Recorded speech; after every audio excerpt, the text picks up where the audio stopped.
Bonsoir et soyez les bienvenus dans cette nouvelle édition de votre journal de 22 h, dont voici les principaux titres. Dans l'actualité nationale, le chef de l'État a reçu un émissaire du roi de la Jordanie, porteur d'un message écrit de Sa Majesté Abdallah II. Emploi à présent, entrée en vigueur de la première journée de travail continu. Et enfin, dans l'actualité internationale, en Turquie, Daesh revendique l'attentat d'Istanbul ayant fait 39 morts. Voilà donc, c'était les titres qui vous seront développés dans cette édition. Merci à vous de nous rejoindre. Le président de la République, Ismaël Omar Guelleh, a adressé aujourd'hui lundi un message de félicitations à son homologue cubain, Raúl Castro, dont le pays commémore l'anniversaire de sa célèbre révolution politique. Le peuple et le gouvernement de Djibouti se joignent à moi pour exprimer leur sympathie, amitié à la nation cubaine à l'occasion de la célébration de la révolution du 1er janvier 1959, une des dates publiques les plus illustres et les plus historiques de votre pays, a écrit le président Guelleh. La noblesse des valeurs qu'elle parraine, notamment à dignité pour les hommes et les femmes, l'équité entre les personnes et la souveraineté pour les nations, donne à la révolution cubaine les relents d'un référent politique et moral universel, a-t-il poursuivi. Elle est à l'origine aussi de l'attachement manifeste du peuple cubain au travail, à la créativité et au dépassement de soi qui permet à votre pays depuis plusieurs décennies maintenant, à accéder à une autosuffisance incontestable, a par ailleurs fait observer le chef de l'État avant de réitérer ses vœux de bonnes fêtes aux Cubains. Toujours le président de la République, son Excellence Ismaël Omar Guelleh, a reçu aujourd'hui au palais présidentiel un émissaire du roi de la Jordanie, Sa Majesté le roi Abdallah II. Ce dernier était porteur d'un message écrit du roi Abdallah II. L'émissaire n'est d'autre que M. Jawad Ahmad Al-Anis, vice-premier ministre chargé des affaires économiques, ministre de l'Industrie, du Commerce et de l'Approvisionnement et du Royaume de Jordanie.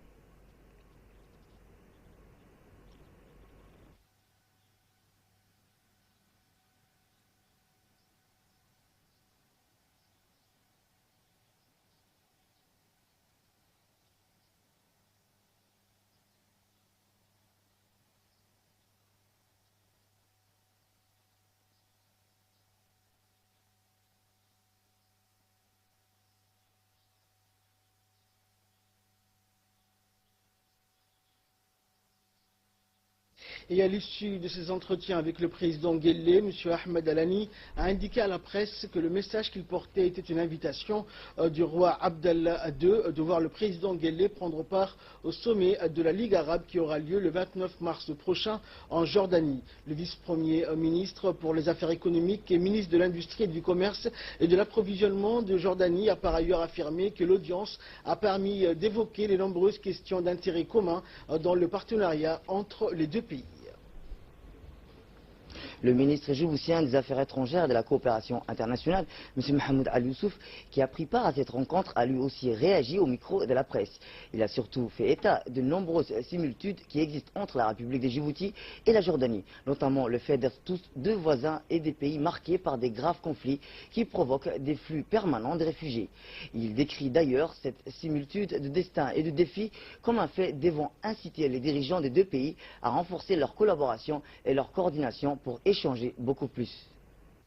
Le vice-premier ministre et ministre de l'économie chargé des investissements de la Jordanie vient de remettre un message à Sa Majesté le roi Abdallah de Jordanie, un message portant sur la tenue du sommet de la Ligue arabe le 29 mars prochain en Jordanie. Je crois que le ministre chargé de l'investissement et de l'économie a également eu des entretiens avec son homologue, Monsieur le ministre Ilyas, qui va certainement vous parler de cette rencontre. J'aimerais surtout ajouter le fait que la Jordanie joue un rôle important pour la stabilité du Moyen-Orient. C'est un pays qui est une porte ouverte sur les pays voisins qui aujourd'hui vivent des situations de crise importantes, l'Irak, la Syrie, le Liban. Et la Jordanie a toujours été un élément modérateur et un pays stabilisateur dans cette région du monde qui est très secouée par des crises internes. Aujourd'hui, la Jordanie reçoit plus d'1,5 million de réfugiés syriens et auparavant, des millions d'Irakiens, de Libanais avaient trouvé asile et refuge dans ce pays. Cela est dû à la politique de sagesse, la politique d'ouverture menée par le roi de Jordanie. Et c'est un pays aussi qui s'intéresse beaucoup à l'aspect sécuritaire entre cette partie du monde. Et la mer Rouge et le Bab el-Mandeb, il y a eu des réunions très importantes en matière de sécurité à Al-Aqaba déjà, réunions auxquelles le président de la République avait participé. Et un certain nombre de pays africains, la Tanzanie, la Somalie et d'autres encore. Je crois que c'est un petit pays comme le nôtre, mais c'est un pays qui a une grande vision, aussi bien pour le Moyen-Orient que pour l'Afrique de l'Est. Et ceci est dû à cette politique de Sa Majesté le roi Abdallah, qui est une politique visionnaire et qui prend en compte et l'aspect sécuritaire, et l'aspect de paix, et l'aspect économique. Aujourd'hui, si le vice-premier ministre jordanien est avec nous et qui est chargé des investissements, c'est cet aspect de promotion des investissements et de l'économie ainsi que du commerce qui est mis en avant. Et je crois qu'on ne peut que se féliciter de cette démarche. Et je crois que très prochainement, vous verrez certainement des hommes d'affaires jordaniens à Djibouti et surtout une rencontre de haut niveau afin de signer un certain nombre d'accords. Et pour sa part, le ministre djiboutien de l'économie et des finances, Ilyas Moussa Daoualé, a également assisté à cette audience. Il s'est lui aussi réjoui des multiples opportunités économiques et commerciales qui pourront être lancées dans un proche avenir, ce qui va inciter les hommes d'affaires jordaniens et djiboutiens à lancer de nombreux projets, a-t-il indiqué. À l'entame de la nouvelle année 2017, les agents de l'État ont commencé ce matin à opter des nouvelles horaires de travail.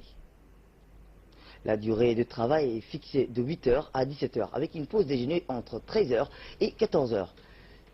Les agents de l'État ont accueilli favorablement ces changements des horaires de travail et vont bénéficier de 2 jours de repos, soit le vendredi et le samedi.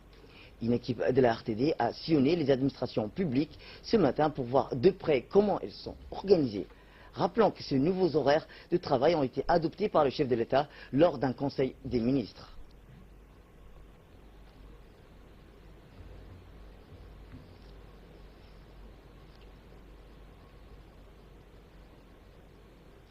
Et après la pause déjeuner qui était entre 13h et 14h, les agents de l'administration publique étaient nombreux à regagner leur bureau. C'était l'heure de la reprise. L'habitude n'est pas encore au rendez-vous, raison pour laquelle certains n'étaient pas à ce rendez-vous de 14h.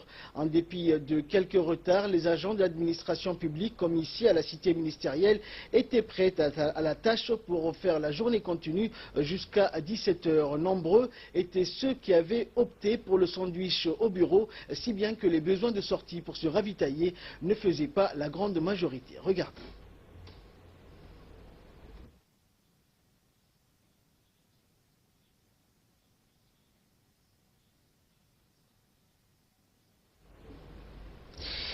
Également, troisième phase de cette journée, c'est la sortie des bureaux à 17h. Cette première journée de travail continue a été suivie par l'ensemble des agents de l'administration. En témoigne cette immense foule qui envahit le centre-ville, comme partout ailleurs dans les grandes agglomérations de certains pays où la journée de travail est continue. Ainsi, Djibouti rejoint donc ce concept des horaires de travail adopté par l'ensemble des pays du monde. La réaction des Djiboutiens a été positive. Certains affirment même ne pas avoir vu le temps passer. On a changé, on est allé manger et revenir vite. Certains, ils ont mangé ici. Les dames ont mangé ici. D'accord, et pour l'organisation de la journée, parce que les enfants, les horaires... Ah oui, mais avec pour l'instant... Moi, mon enfant, il est en vacances. Mais on va se répartir les tâches entre madame et moi-même. Ces nouveaux horaires nous permettront d'avoir plus de contact avec au personnel, de consacrer à des réunions internes et de consacrer le matin à recevoir le public et à être au service du public et des usagers. Et nous pensons que c'est un premier pas et nous allons nous organiser en conséquence. Écoutez, on n'a pas vu passer la journée, hein. Donc, que dirais-je? On avait des appréhensions, évidemment, mais là, bon, la journée s'est très bien passée, et puis voilà, on rentre. Nous rentrons chez nous. Que pensez-vous de ces nouvelles horaires? Écoutez, je pense qu'on aura besoin d'un petit temps d'adaptation, généralement aussi pour manager un peu les situations familiales, mais sinon, bon, on verra bien. Alaikum. Bon, alhamdoulilah, c'était un peu difficile, mais là, on va y arriver au fur et à mesure. Là, merci tout le monde. Cette première journée s'est bien déroulée, même si que ça a été un peu difficile. Nous remercions aussi son Excellence, le Président de la République, pour cette loi. et nous allons nous y adapter. Nous allons faire comme les autres pays, hein. Ce n'est pas quelque chose de difficile quand même. Et on remercie, merci beaucoup et bonne année à tout le monde. Merci. Également dans l'actualité, Ali Sabié, cette fois-ci à l'occasion de la nouvelle année 2017, le ministre de la Communication chargé des postes et des télécommunications, Abdi Youssouf Sougué, s'est rendu hier dans la localité de Guestir et de Ali Adé. Accompagné donc du président du conseil régional, Omar Ahmed Ouaïs, du sous-préfet de la localité de Ali Adé, Shab'an Dahir Moussa, du député Omar Ali, le ministre, à son arrivée à Guestir, a été accueilli chaleureusement par la population de la localité de Guestir, qu'il s'agisse d'hommes, de femmes ou de jeunes. Les locales et chefs coutumiers de la localité ont souhaité tous la bienvenue au ministre et ils ont souligné combien ils étaient heureux de l'accueillir au premier jour de la nouvelle année 2017 dans leur localité. Par la suite, le ministre de la Communication, des Postes et des Télécommunications, M. Abdi Youssouf Sougué, a souhaité bonne fête à l'occasion de la nouvelle année 2017 à la population de Guestir. C'est un réel plaisir, a-t-il dit, et un honneur pour moi d'assister avec vous le premier jour de la fête de l'année, a indiqué le ministre de la Communication. Le ministre n'a pas manqué de transmettre aux autorités locales et aux chefs coutumiers et à la population les salutations du chef de l'État, son Excellence Ismaël Omar Guelleh, à la population de Guestir. Le ministre de la Communication chargé des Postes et des Télécommunications a ensuite beaucoup échangé avec les chefs coutumiers ainsi que le local des questions d'intérêt général de la localité de Guestir à Ali Adé. Le but poursuivi par ce biais est donc d'écouter leurs doléances pour ensuite contribuer pleinement à la répondre de manière appropriée à ces doléances. Une concertation constante et permanente devant avoir lieu entre le gouvernement et les populations. Et après Ali Sabié, direction la région d'Arta, où les habitants de la ville d'Arta ont également vécu quelques festivités pour marquer notamment le passage au Nouvel An 2017. Une soirée musicale a été organisée à cette occasion. Le ministre de l'Énergie, chargé des ressources naturelles, Yassine Hussein Bouh, le préfet d'Arta, Abdellah Derar, le président du conseil régional, Omar Djama, ainsi que de nombreux invités de la région d'Arta ont pris part à ces festivités. Cette soirée a été animée par des artistes locaux, dont les jeunes chanteurs, interprètes en herbe qui ont été découverts grâce à l'émission Jeunes Talents. Une jeune artiste vivant à Londres, mais native de la ville d'Arta, a pris part également au concert. Ainsi, la soirée marquant le passage de 2016 à 2017 a été vécue dans la joie et l'allégresse générale par la population d'Arta, les hauts responsables, les organisateurs et les participants qui n'ont pas manqué d'adresser leurs meilleurs vœux de bonheur et de plein succès et de bonne santé au chef de l'État ainsi qu'à son épouse. L'écologie, suite au décès du cher Ousmane Ahmed Chiré, le ministre des Affaires musulmanes, de la Culture et des Biens Warf et le personnel adresse ses sincères condoléances à sa famille, aux proches, qu'Allah l'accueille dans son paradis éternel. Inna lillah wa inna ilayhi raji'un.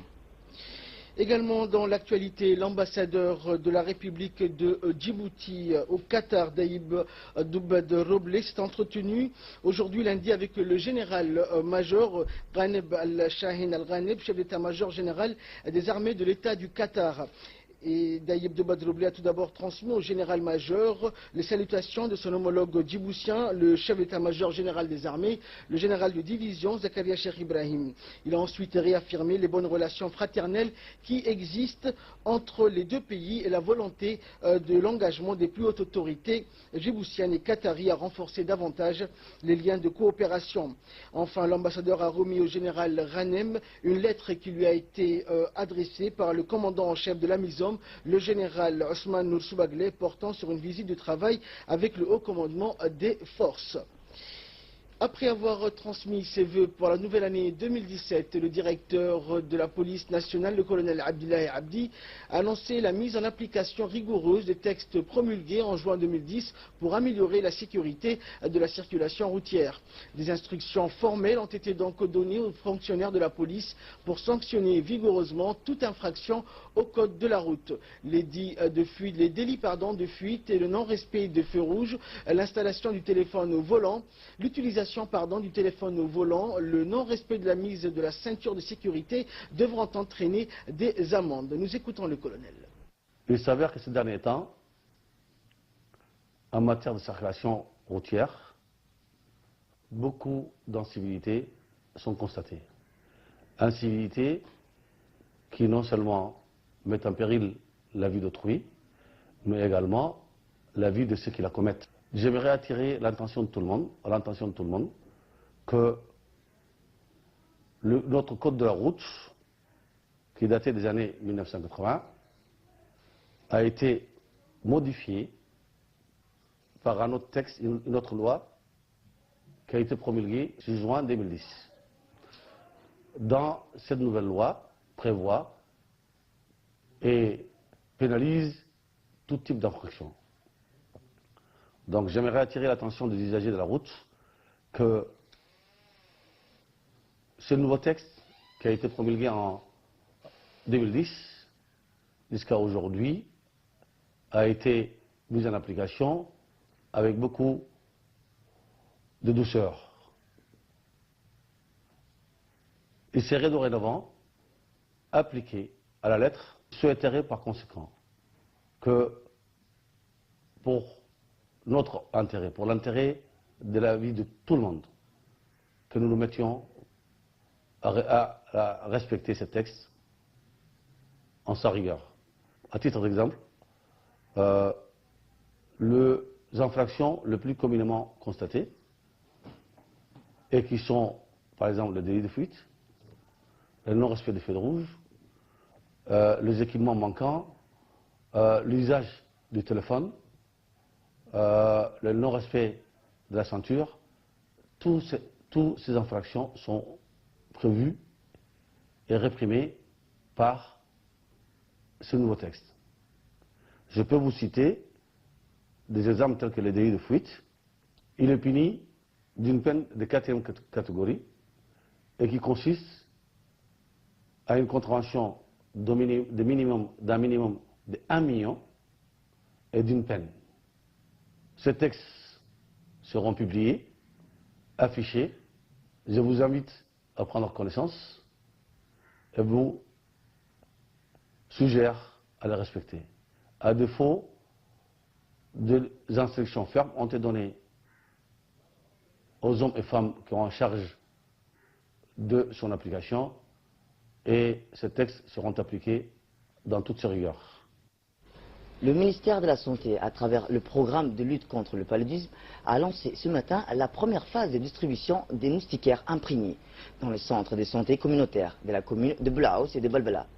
Cette activité s'inscrit dans le cadre de la politique de lutte contre les antivectoriels et en particulier ciblée en priorité les femmes enceintes et les enfants de 0 à 5 ans.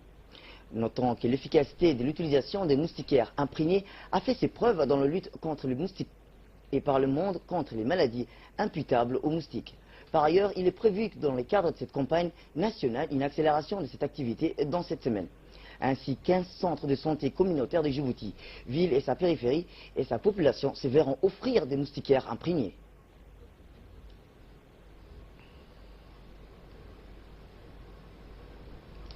Écoutons à présent la directrice des maladies prioritaires, Mme Fatma Ali Abdallah, sur le démarrage des activités de distribution des moustiquaires imprégnés dans les centres de santé communautaires. Salam alaikum wa rahmatullahi wa barakatuh. Comme vous pouvez le constater ce matin, c'est le lancement de la distribution de moustiquaires imprégnés. C'est la première phase. Nous sommes en train de distribuer plus de 40 000 moustiquaires, plus de 15 centres de santé qui se retrouvent dans la République de Djibouti. Nous allons enchaîner après avec les régions. Ce matin, nous avons distribué, nous avons commencé par le centre d'Enguela, là où nous avons fait le premier lancement. Les moustiquaires imprégnés, c'est une stratégie de prévention de paludisme. C'est une des grandes préventions et nos premières cibles, ce sont les mères, les femmes enceintes et les mères ayant des enfants de moins de 5 ans. Chaque mère qui a un enfant de moins de 5 ans, si elle en a un, elle va bénéficier d'une moustiquaire. Si elle en a deux, elle va bénéficier de 2 moustiquaires. Notre objectif, c'est que les femmes enceintes et les enfants de moins de 5 ans puissent dormir sous la moustiquaire imprégnée. Et ces moustiquaires, ce n'est pas n'importe quel moustiquaire, c'est des moustiquaires imprégnés d'insecticides à longue durée. Donc, au nom du ministère de la Santé, à mon nom, qui est la directrice des programmes de santé prioritaires, je demande à la population de garder ces moustiquaires, et surtout de bien les garder et de les entretenir parce que c'est une des grandes préventions contre les moustiquaires.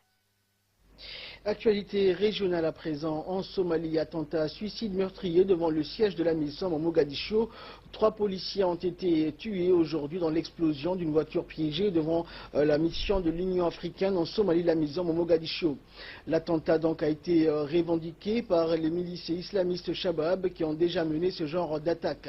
Il s'agit de 3 membres des forces de sécurité, a indiqué un policier qui a précisé que la police pensait que l'attentat avait été organisé par les milices Al-Shabaab. Il s'agit de 3 membres de forces de sécurité, a indiqué un policier. Un photographe de Reuters se trouvant sur les lieux a vu la carcasse calcinée de la voiture du kamikaze ainsi qu'un autre véhicule en feu. L'attaque n'a pas été revendiquée, mais les Shabab qui veulent renverser le gouvernement somalien soutenu par les pays occidentaux ont déjà mené des attaques de ce genre mi-décembre où 5 militaires somaliens avaient été tués par l'explosion d'une bombe dans la capitale. Passons directement dans l'actualité internationale. En Turquie, l'auteur de l'attaque meurtrière contre une discothèque durant la soirée du Nouvel An n'a toujours pas été capturé. Mais les autorités turques ont indiqué qu'elles l'ont identifié. L'État islamique a revendiqué l'attaque. Le gouvernement turc affirme avoir de nouvelles informations sur l'identité de l'assaillant. Un homme qui aurait agi seul, sans fournir plus de détails. Ankara laisse filtrer très peu d'informations après l'attaque de la boîte de nuit Reyna, qui a fait au moins 39 morts et près de 110 blessés dans la nuit de samedi à dimanche. Le premier ministre turc Binali Yildirim s'est rendu hier au chevet des victimes dans un hôpital à Istanbul. Le tireur est rentré dans la boîte de nuit après avoir abattu un civil et un policier devant l'entrée. À l'intérieur, il a ouvert le feu avec une arme automatique. Il a tiré plus de 120 balles en 7 minutes. Il a ensuite profité du chaos pour se changer et s'enfuir. L'organisation de l'État islamique a revendiqué aujourd'hui dans un communiqué l'attentat. Un communiqué qui semble synonyme d'une déclaration de guerre contre Ankara. C'est tout pour ce journal. Merci à vous de l'avoir suivi. Et restez avec nous pour la suite de nos programmes.